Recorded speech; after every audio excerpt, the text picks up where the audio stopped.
It is the 27th of November, 1962. The capital city of the United States prepares to welcome a friend from Africa. Prime Minister Abdirashid Ali Sharma of the Somali Republic is expected momentarily at the White House in Washington for his first meeting with President John F. Kennedy.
Mr. Prime Minister,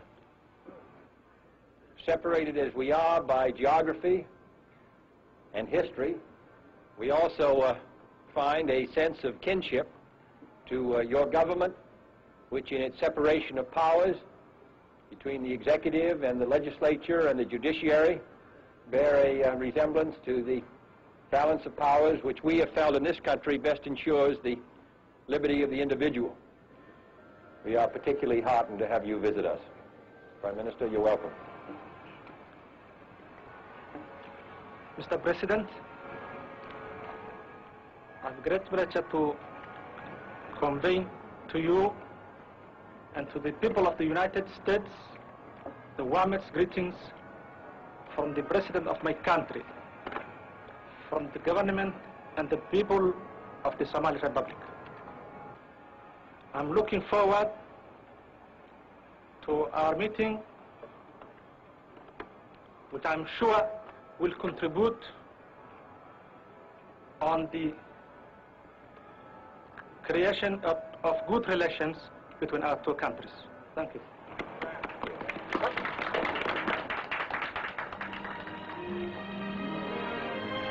That day, the Prime Minister and President Kennedy had their first meeting in the White House to discuss world issues and Somali social and economic development.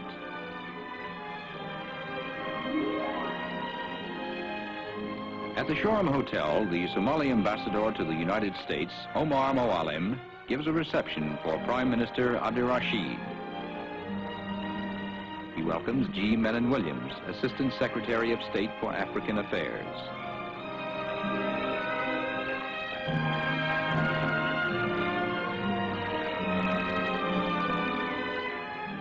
He greets some Somali students studying in America.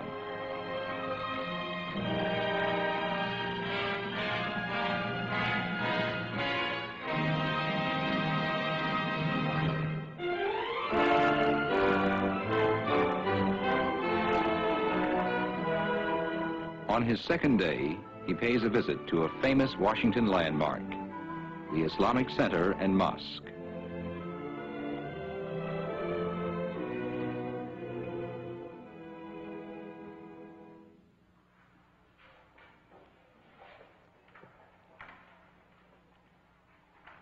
Before leaving, he is presented with a copy of the Koran.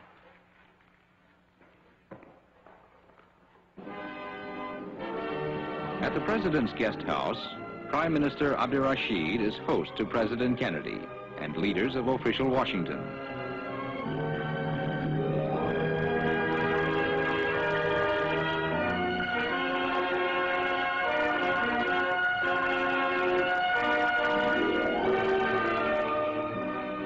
These are some of the gifts given to President Kennedy and his family by the people of the Somali Republic. The next day, the Prime Minister flies to New York City, 250 miles to the north.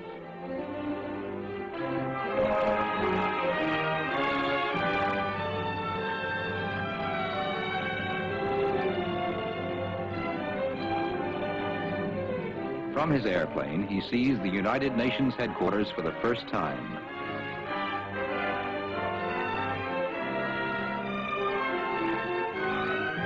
Among the flags of member nations, the flag of the Somali Republic flies proudly before a palace of glass where 110 countries assemble in peace.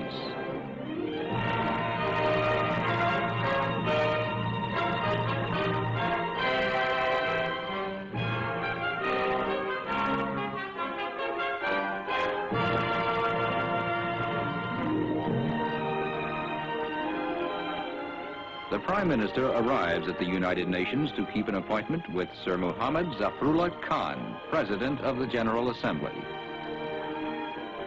As representatives of a new nation, the Prime Minister and Foreign Minister Abdullahi Isa receive a special welcome from the Secretary General, U Thant.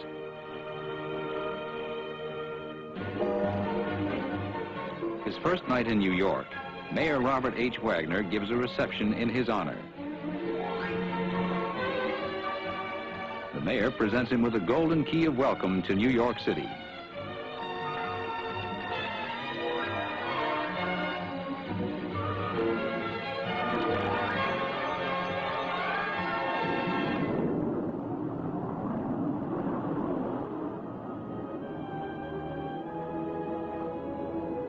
Traveling almost at the speed of sound, he leaves New York, heading south for the island of Puerto Rico, 1,600 miles away.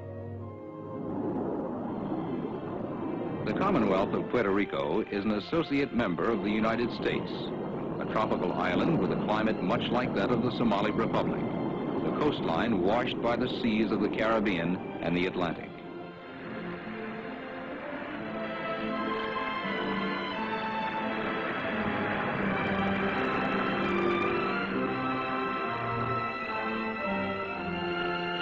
The city of Old San Juan is rich in historical lore that reaches back to its discovery by Christopher Columbus. This is the official residence of Puerto Rico's Governor Muñoz Marin, who welcomes his distinguished guest. The two leaders discuss economic problems common to both countries. The Prime Minister and his party visit a community self-help project, where he is impressed by its neighbors, helping each other build their homes with government materials and advice.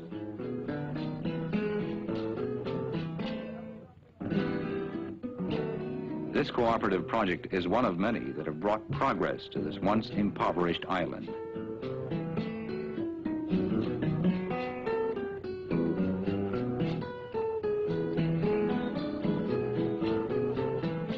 Before leaving, they enjoy the hospitality of the new homeowners.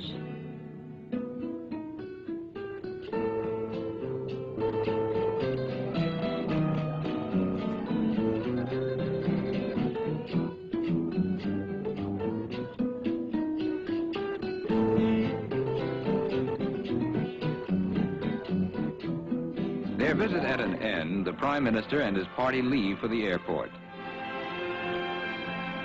During his travels, Prime Minister Abdurrashid flew in President Kennedy's new jet aircraft. He is the first official guest to make use of it. Exchanging farewells, the Prime Minister sums up his impressions of his visit when he says, "I have felt at home here."